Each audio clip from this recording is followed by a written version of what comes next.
Hello everyone, good morning.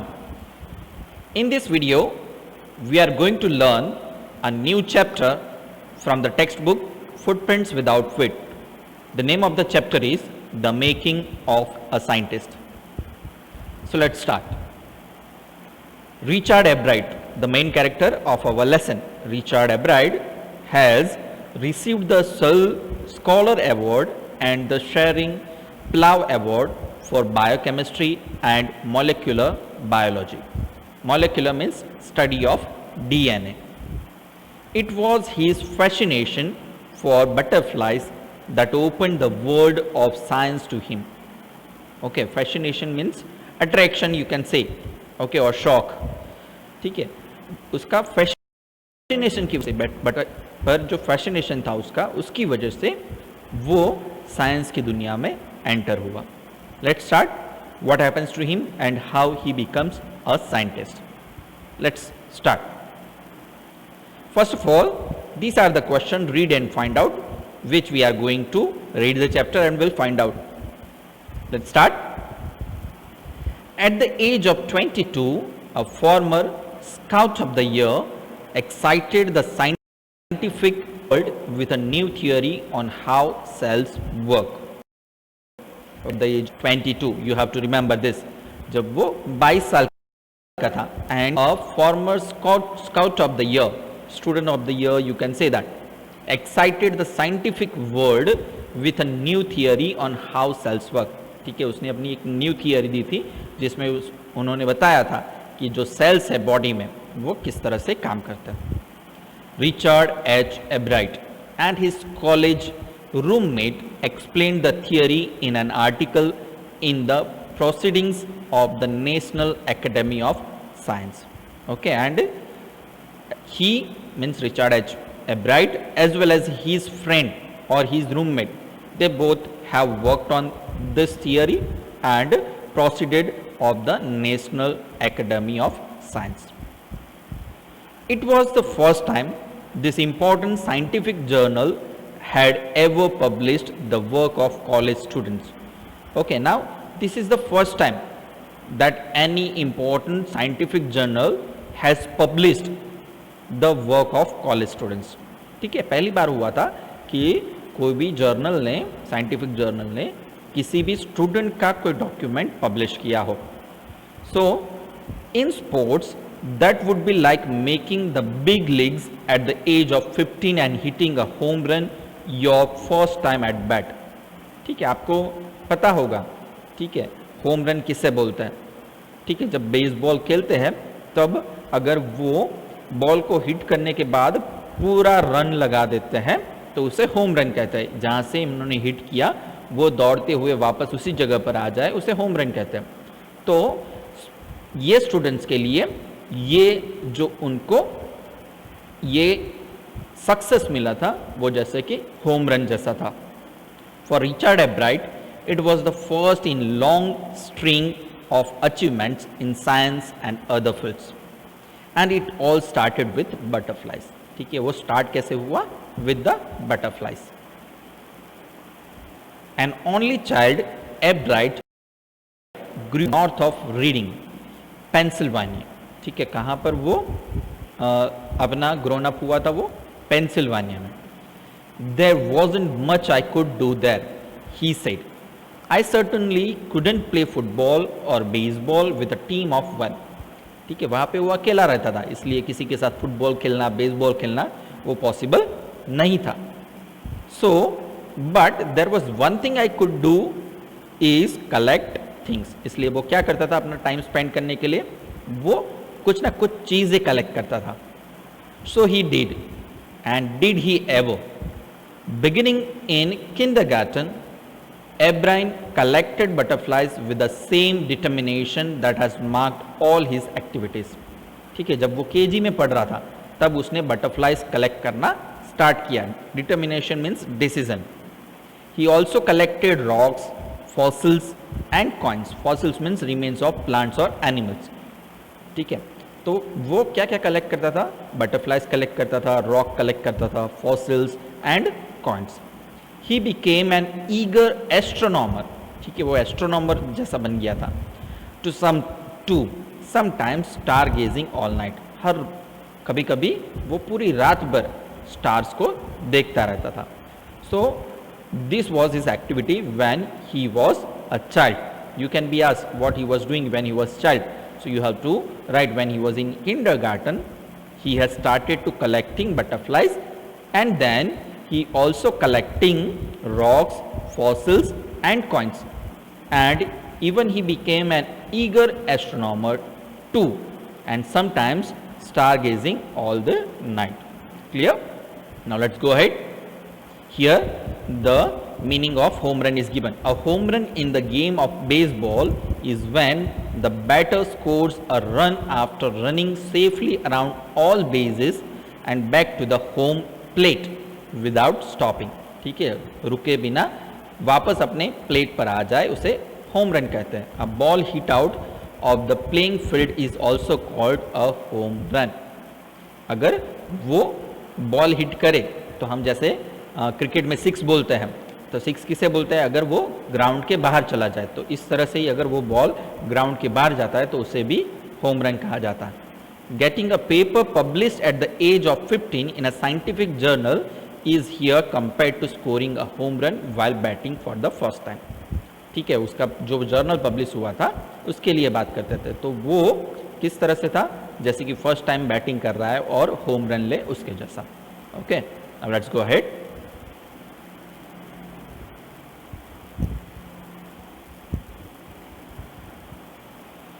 From the first, he had a driving curiosity along with a bright mind.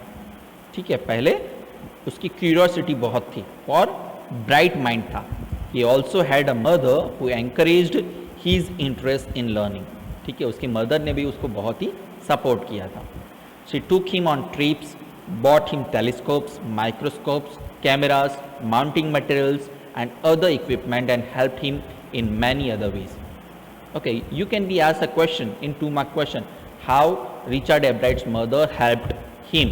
So you have to write, his mother encouraged him in his interest of learning, as well as she took him on trips and bought him telescopes, microscopes, cameras, mounting materials and other equipments and helped him in many other ways. So this much you have to write for 2 marks answer. Let's go ahead. I was his only companion until he started school. His mother said. ठीक है, उसकी mother क्या बताती है कि वो अकेले उसके कंपेनियन थे जब उसने स्कूल जाना स्टार्ट किया, उससे पहले. After that I would bring home friends for him. फिर वो क्या करते थे? उसकी जो क्लासमेट्स हो, स्कूल मेट्स हो, उनको वो अपने घर ले आते थे ताकि वो उनके साथ खेल सके, रिचार्ड उनके साथ खेल सके. But at night we just did things together. Richie was my whole life after his father died when Richie was in 3rd grade. ठीक है, जब वो 3rd स्टैंडर्ड में था रिची, तभी उसके फादर की डेथ हो गई थी और इसकी वजह से जो उसकी मदर थी उसके लिए रिचर्ड एब्राइट वो उसकी लाइफ बन गया था. She and her son spent almost every evening at the dining room table. If we didn't have things to do, I found work for him. Not physical work but learning things. ठीक है, हर evening ये दोनों कौन? Richard एब्राइट और उसकी mother साथ में spend करते थे डाइनिंग टेबल पर और कुछ ना कुछ काम करते थे. और अगर जिस दिन कुछ भी काम ना हो तब वो उसे जो मदर है वो रिचर्ड को कुछ ना कुछ काम देती थी. फिजिकल वर्क नहीं पर learning work. His mother said he liked it, he wanted to learn. ठीक है, और उसको वो पसंद भी आता था. और क्यों पसंद आता था? क्योंकि उसको कुछ ना कुछ नया सीखना था. And learn he did. He earn top grades in school. On every day things he was just like every other kid, his mother said. ठीक है, वो दूसरे बच्चों के जैसा ही था. ठीक है, एक्टिविटीज सब कुछ, और वो साथ में स्कूल में अच्छे नंबर्स लेकर आता था. By the time he was in the 2nd grade, Ebrard had collected all 25 species of butterflies found around his hometown. ठीक है, जब वो सिर्फ और सिर्फ 2nd क्लास में था तभी ही उन्होंने उसके होम टाउन में जितने भी बटरफ्लाइज पाए जाते थे सब कलेक्ट कर लिए थे. So this is the big achievement for him. Here this is the table given in which all the 25 species of butterflies given. Okay, so you can see this afterwards. Let's go ahead. That probably would have been the end of my butterfly collect. और क्या मानता था, अब शायद उसके butterfly collect करने का time हो गया है, मीन्स फिनिश हो गया है, सारे बटरफ्लाइज उसने कलेक्ट कर लिए थे. But then my mother got me a children's book called the travel of monarch X. ठीक है, पर उसके बाद उनकी मदर ने क्या किया, उनको एक बुक खरीद कर ला के दी जिसका नाम था ट्रैवल्स ऑफ मोनार्क एक्स और 10. That book which told how monarch butterflies migrate to Central America. उस बुक में क्या दिया था कि मोनार्क बटरफ्लाइज किस तरह से सेंट्रल अमेरिका माइग्रेट किए. Open the world of science to the eager younger collector. और उसकी वजह से उसका कलेक्ट करने का जो ईगरनेस था वो बढ़ने लगा. ठीक है, let's go ahead. Then at the end of the book readers were invited to help study butterfly migrations. ठीक है, और बुक के एंड में जो भी ऑथर था उन्होंने बात की थी कि जो भी स्टूडेंट्स इंटरेस्टेड हो उनके माइग्रेशन के थियोरी में या फिर इन्वेंशन में हेल्प करे, वो कर सकते थे. They were asked to tag butterflies for research by doctor Frederick A Urquhart of the University of Toronto Canada. ठीक है, जो डॉक्टर थे जिनका नाम था फ्रेडरिक ए अकवर्ट, उन्होंने क्या बोला था कि आप अपने होम टाउन से जो भी बटरफ्लाइज कलेक्ट करो तो उसमें एक टैग लगाओ. ठीक है, ऐसा उन्होंने बताया था. Ebright's mother wrote to doctor Urquhart and soon Ebright was attaching light adhesive tags to the wings of monarchs. Adhesive means leaking materials. ठीक है, स्टिकिंग मटेरियल्स जो होता है वो गम जैसा. तो अब एब्राइट ने क्या करना स्टार्ट किया, जो भी बटरफ्लाई वो पकड़ता था उसके ऊपर एक छोटा सा टैग लगा देता था. ठीक है, उसके विंग्स के ऊपर. Anyone who found a tag butterfly was asked to send the tag to doctor Urquhart. और फिर वो बटरफ्लाई उड़ता हुआ सेंट्रल अमेरिका जाए तो जिसको भी वो मिले उसको बताया जाता था कि वो जो टैग है वो डॉक्टर अकवर्ट तक पहुंचाया जाए. The butterfly collecting season around Reading last 6 weeks in late summer. ठीक है, ये उसका जो काम था वो कितना टाइम चला, 6 weeks in late summer. If you are going to chase them one by one you won't catch very many. ठीक है, क्या बताता है, if you are going to chase. ठीक है, अगर उनको पकड़ने का ट्राई करें one by one then you won't catch very many, तो आप शायद ज़्यादा पकड़ नहीं पाओगे. So the next step for Ebright was to raise a flock. Flock means group of butterflies. ठीक है, उन्होंने क्या किया, अपने घर पे ही जो बटरफ्लाइज है उनको रेज करना स्टार्ट किया, पालना स्टार्ट किया. He would catch a female monarch, take her eggs and raise them in his basement through their life cycle from egg to caterpillar to pupa to adult butterfly. ठीक है, तो उन्होंने क्या किया, अपने घर को ही बड्डा बना दिया. वो क्या करते थे, जो फीमेल मोनार्क हो उसके अंडे कलेक्ट कर लेते थे और उसके बाद वो अपने बेसमेंट में उसको रेस करते थे. एग्स में से वो सबसे पहले क्या होता था, कैटरपिलर, फिर प्यूपा और उसके बाद adult butterfly. Then he would tag the butterfly's wings and let them go. जैसे ही बटरफ्लाई बन जाए उसके बाद उसके विंग्स पर वो क्या करते थे, टैग लगा देते और उनको छोड़ देते थे. For several years his basement was home two thousands of monarchs in different stages of development. ठीक है, और बहुत सारे सालों ईयर्स तक. ठीक है, उनका जो बेसमेंट था वो मोनार्क बटरफ्लाइज का डिफरेंट स्टेजेस ऑफ डेवलपमेंट के लिए एक घर बन गया था. Here you can see the number and kinds of butterflies collection in 6 weeks. उन्होंने 6 वीक्स में कितने बटरफ्लाइज कलेक्ट किए थे और उसकी क्वांटिटी क्या थी वो सब यहाँ पर दिया गया है. Number collected and the name of the butterflies, kinds of butterflies. Let's go ahead. Eventually I began to lose interest in tagging butterflies. It's tedious means tiresome, थका देने वाला. and there is not much feedback.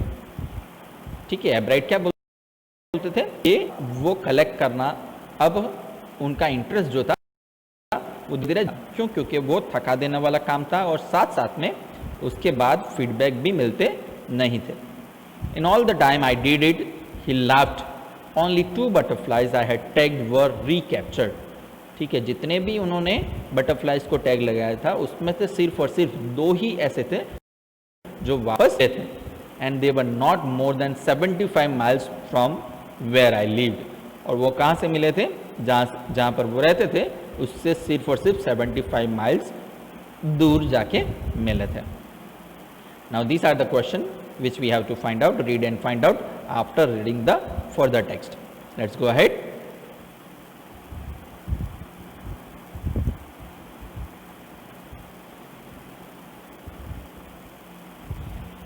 Then in the 7th grade he got a hint of what real science is when he entered a county science fair and lost. ठीक है, उसके बाद जब उन्होंने एक बार साइंस फेयर में हिस्सा लिया और वो जब हार गए तब उनको पता चला कि रियल साइंस क्या है. It was really a sad feeling to sit there and not get anything while everybody else had won something, Ebright said. Ebright ने क्या बताया कि सब लोग कुछ ना कुछ जीत रहे थे और जब वो कुछ नहीं जीते तब उनको बहुत ही सैड फीलिंग होती है. His entry was slides of frog tissues. ठीक है, फ्रॉग टिश्यूज के ऊपर उन्होंने स्लाइड्स बनाई थी. which he saw under a microscope. He realized the winners had tried to do real experiments, not simply make a neat display. Display means demonstration. ठीक है, उन्होंने देखा कि जो भी विनर्स थे उन्होंने डेमोन्स्ट्रेशन नहीं बनाया था. ठीक है, नीट डिस्प्ले नहीं बनाया था, but those were real experiments. ठीक है, रियल एक्सपेरिमेंट्स थे, इसलिए वो लोग जीते थे. So already the competitive spirit that drives Richard Ebright was appearing. I knew that for the next year's fair I would have to do a real experiment, he said. अब उनको पता चल गया था कि अगर उसको जीतना है तो उसको रियल एक्सपेरिमेंट वो फेयर में दिखाने पड़ेंगे. The subject I knew most about was the insect work I had been doing in the past several years. और उनका सबसे फेवरेट सब्जेक्ट कौन सा था? इंसेक्ट के ऊपर स्टडी करना. क्यों? क्योंकि वो बहुत सालों से कर रहे थे. So he wrote to Dr. Eckford for ideas and back came a stack of suggestions for experiments. Stack means list of suggestions. ठीक है, डॉक्टर एक्वर्ड को पूछा जाता है कि मैं क्या करूं और डॉक्टर एक्वर्ड उन्हें बताते हैं कि क्या क्या कर सकते हैं. Those kept Ebright busy all through high school and led to prize projects in county and international science fair. और उसकी वजह से वो सिर्फ विलेज में ही नहीं, उसके सिटी में ही नहीं, पर इंटरनेशनल लेवल पर भी साइंस फेयर में जीतता है. For his 8th grade project, Ebright tried to find the cause of a viral disease that kills nearby all monarch caterpillars every few years. ठीक है, अब जब वो 8th grade में था तब उन्होंने क्या रिसर्च किया? रिसर्च किया कि क्यों वायरल डिसीज की वजह से मोनार्क कैटरपिलर्स मारे जाते हैं. Ebright thought that this might be carried by a beetle. ठीक है, उनको क्या लगता था कि वो बीटल की वजह से मर जाता है. So he tried raising caterpillars in the presence of beetles. इसलिए उन्होंने क्या किया? बीटल्स और कैटरपिलर्स दोनों को साथ में रखा तो पता चले कि कौन किसकी वजह से मारा जाता है. I didn't get any real results, he said, but I went ahead and showed that I had tried the experiment. This time I won. ठीक है, और उन्होंने वो एक्सपेरिमेंट वहाँ पर दिखाया कि कैटरपिलर्स और बीटल्स दोनों को साथ में रखा, फिर भी कैटरपिलर्स को कोई भी वायरल इन्फेक्शन नहीं होता है, डिसीज नहीं होता है और मरते नहीं हैं, और इसकी वजह से वो प्राइज जीत गए. The next year his science fair project was testing the theory that viceroy butterflies copy monarchs. फिर नेक्स्ट ईयर उनका प्रोजेक्ट क्या था? प्रोजेक्ट में उन्होंने ये बताया कि वाइसरॉय बटरफ्लाइज जो है वो मोनार्क को कॉपी करते हैं, ऐसा वो टेस्ट कर रहे थे. The theory was that viceroys look like monarchs because monarchs doesn't taste good to birds. ठीक है, जो उनकी थियरी में उन्होंने क्या बताया कि वाइसरॉयज जो है वो मोनार्क की तरह दिखते हैं और उसका रीज़न क्या है? मोनार्क जो है वो बर्ड्स को टेस्ट में अच्छे नहीं लगते हैं। Viceroys on the other hand to taste good to birds, और जबकि वाइसरॉय बटरफ्लाइज है वो खाने में अच्छे लगते हैं बटरफ्लाइज को। So the more they look like monarchs the less likely they are to become a bird's dinner.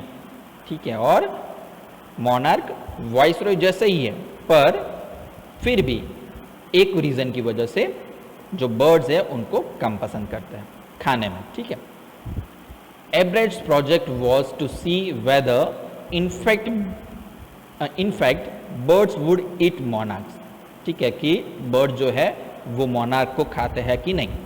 He found that starling is a kind of a bird, starling would not eat ordinary bird food. जो starling एक bird है वो ordinary bird food नहीं खाता। It would eat all the monarchs it could get, सिर्फ और सिर्फ वो क्या खाते थे, मोनार्क बटरफ्लाइज को, जितने भी मिले वो सब वो खा जाते थे। Ebright said later research by other people showed that viceroys probably do copy the monarch. This project was placed first in the zoology division and third overall in the county science fair. तो वो जो उन्होंने project वहाँ पर बताया था उस project के लिए उनको फर्स्ट प्राइज मिला जूलॉजी के लिए और थर्ड प्राइज मिला काउंटी साइंस फेयर के लिए। तो इस तरह उन्होंने उस साल भी जो विलेज फेयर था, काउंटी फेयर था, उनमें प्राइज जीता था। Let's go ahead. Here you can see how is the monarch butterfly different from the viceroy butterfly. You can see this is the monarch and this is the viceroy. What is the difference? You can find out that. Okay, now let's go ahead.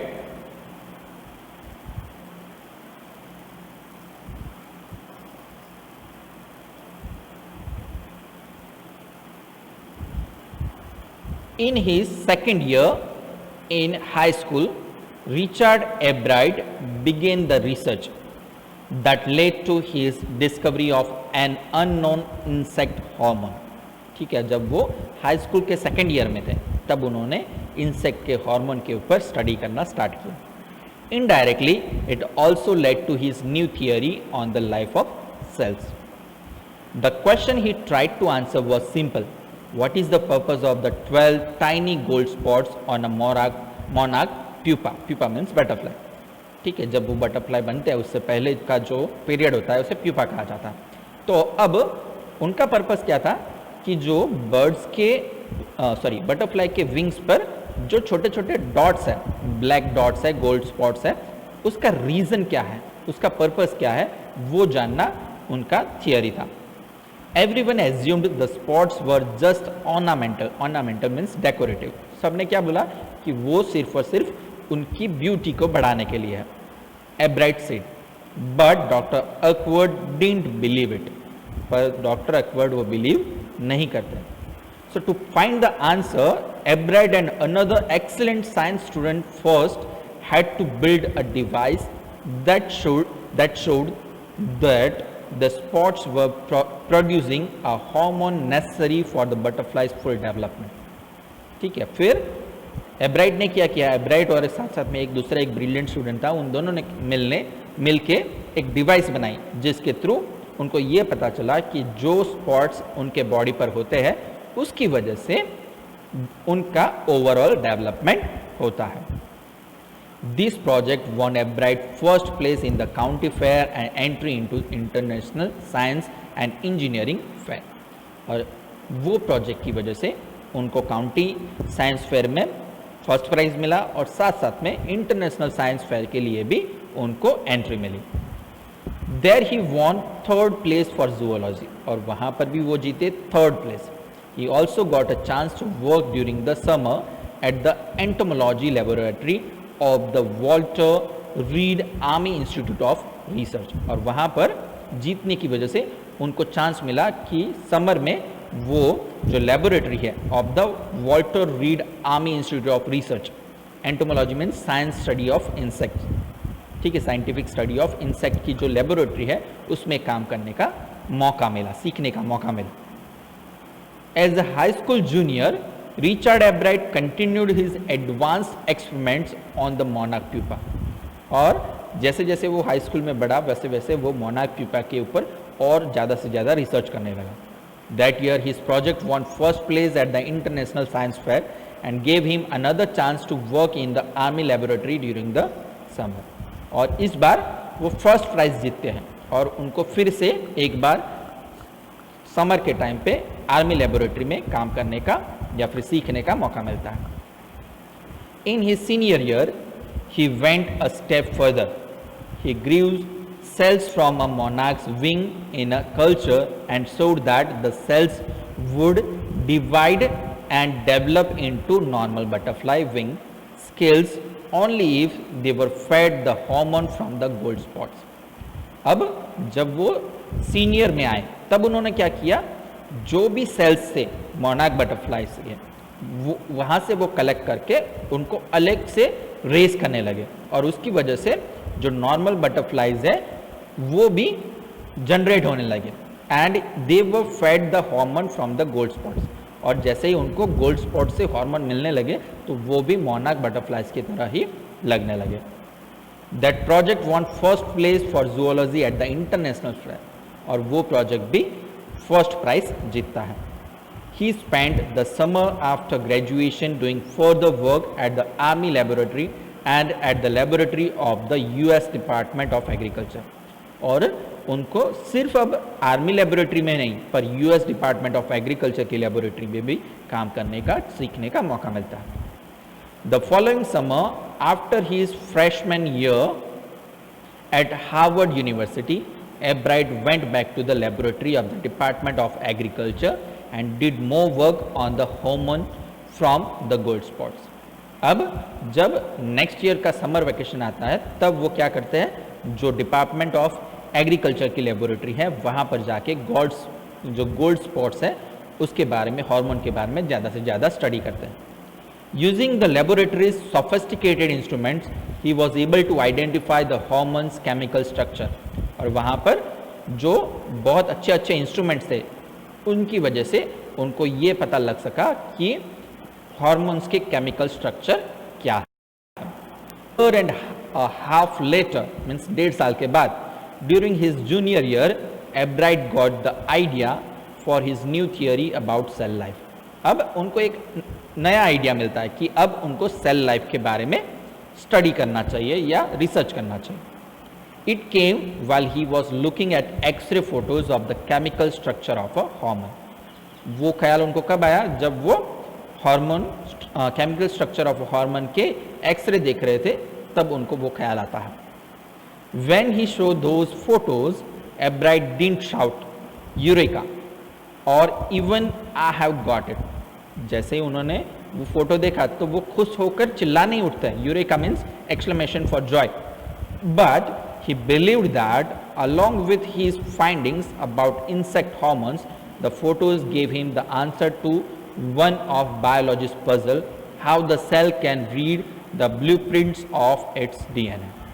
ठीक है, तो photo देखकर उनको ये पता चला कि सिर्फ और सिर्फ यही नहीं बताता कि हार्मोन्स क्या है, पर साथ साथ में एक बायोलॉजी पजल था जो कब से सॉल्व नहीं हो पा रहा था, वो भी पता चल गया कि किस तरह से हम डीएनए की ब्लूप्रिंट को रीड कर सकते हैं। DNA is the substance in the nucleus of a cell controls heredity. DNA क्या है, जो हेरिडिटी को कंट्रोल करता है, ठीक है वो। It determines the form and function of the cell, ठीक है, और साथ साथ में काम क्या है, वो सेल का फंक्शन क्या है, फॉर्म क्या है, उसका भी पता करता है। Thus, DNA is the blueprint for life. Blueprint means design. Design for life. DNA की ज़रूरत क्या है वो बताता है. Now let's go ahead.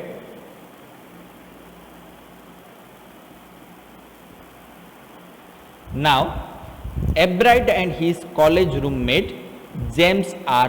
Wong worked all that night, drawing pictures and constructing plastic models of molecules to show how it could happen. ठीक है, और पूरी नाइट जाके उन दोनों ने, एक उनका फ्रेंड था जेम्स आर वोंग और एब्राइट, दोनों ने साथ में मिलकर, ठीक है, पिक्चर्स बनाते हैं, कंस्ट्रक्टिंग प्लास्टिक मॉडल्स करते हैं of molecules to show how it could happen, बताने के लिए कि ये कैसे होता है।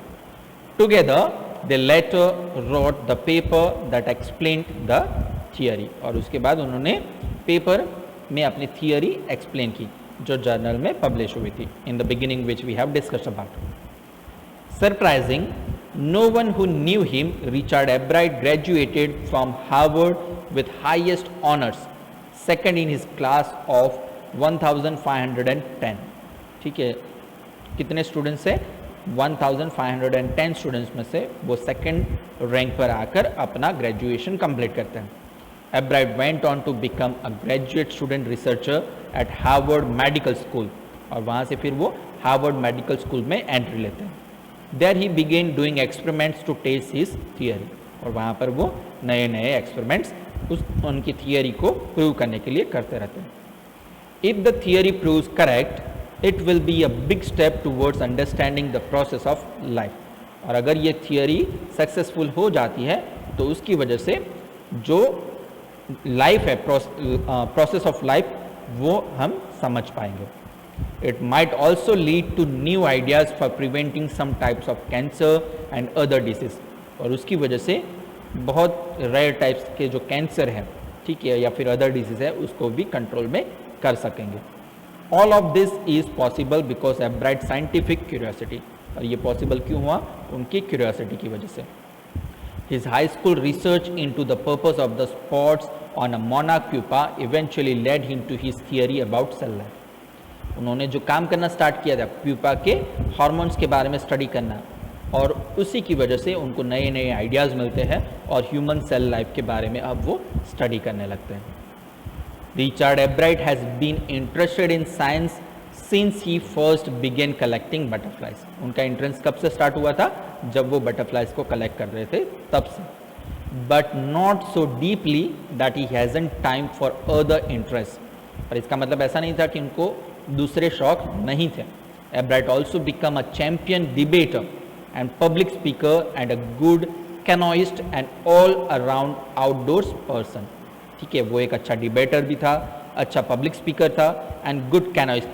कैनोइस्ट मीन्स जो पैडलर होते हैं, बोट चलाता है छोटी सी, उसमें भी वो चैम्पियन थे। He is also an expert photographer, एक अच्छे फोटोग्राफर भी थे, particularly of nature and scientific exhibits.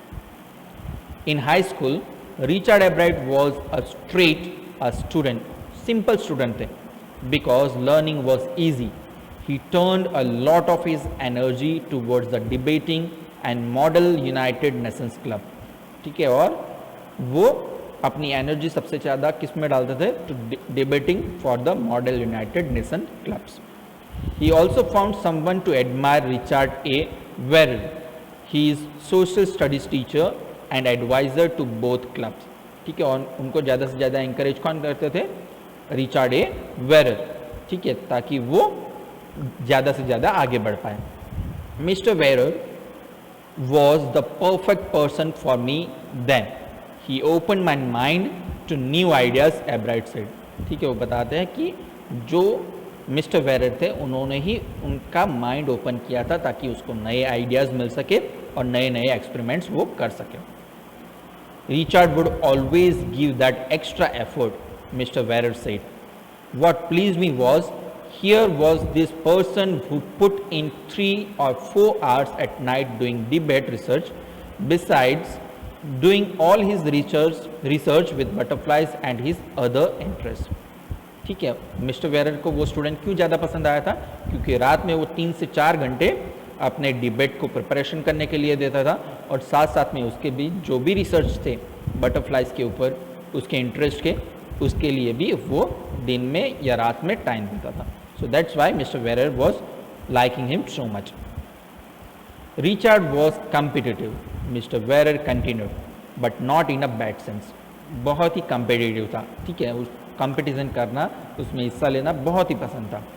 He explained, Richard wasn't interested in winning for winning sake or winning to get a prize। ठीक है, रिचर्ड के लिए जीतना तो प्राइज के लिए जीतना ऐसा नहीं था। ठीक है, rather he was winning because he wanted to do the best job he could। पर उनको जीतना क्यों पसंद था? क्योंकि उनको सबसे बेस्ट काम करना अच्छा लगता था, इसलिए। For the right reasons he wants to do the best। उनको बेस्ट करना बहुत ही पसंद था, बेस्ट रहना बहुत ही पसंद था, इसलिए वो लगातार जीतते रहते थे। And that is one of the ingredients in the making of a scientist. और ये कुछ भी सबसे बढ़िया करना, सबसे अलग करना और अच्छा करना, ये एक उनकी एक क्वालिटी थी जिन्होंने उनको साइंटिस्ट बनाया। Start with a first rate mind, add curiosity. क्या क्या करना अगर साइंटिस्ट बनना है तो यहाँ पर उसकी रेसिपी दी है। Start with a first rate mind, उसके लिए बहुत ही अच्छा माइंड होना चाहिए। एड क्यूरियोसिटी, उसमें क्यूरियोसिटी होनी चाहिए।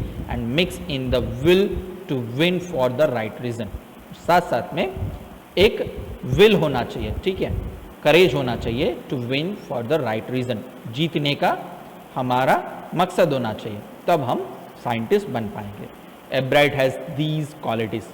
From the time the book The Travels of Monarch X opened the world of science to him, Richard Ebright has never lost his scientific curiosity. ठीक है, दिन जैसे जैसे दिन बढ़ते गए, ठीक है, जैसे जैसे वो बड़ा होता गया, पर कभी भी उसकी जो क्यूरियोसिटी थी, साइंटिफिक क्यूरियोसिटी, वो कभी भी कम होती नहीं है और वो अच्छा साइंटिस्ट बन पाए। So here we end this lesson, the lesson by Robert W. Peterson. You have to remember the name of the writer. So here we complete the lesson. The question answers which are there, think about it. 2 questions are there and talk about it. 2 questions are there which you have to write in your notebook. So here we complete the lesson. If you have any doubt, any query, you can call me anytime. Thank you. Have a nice day. Bye bye.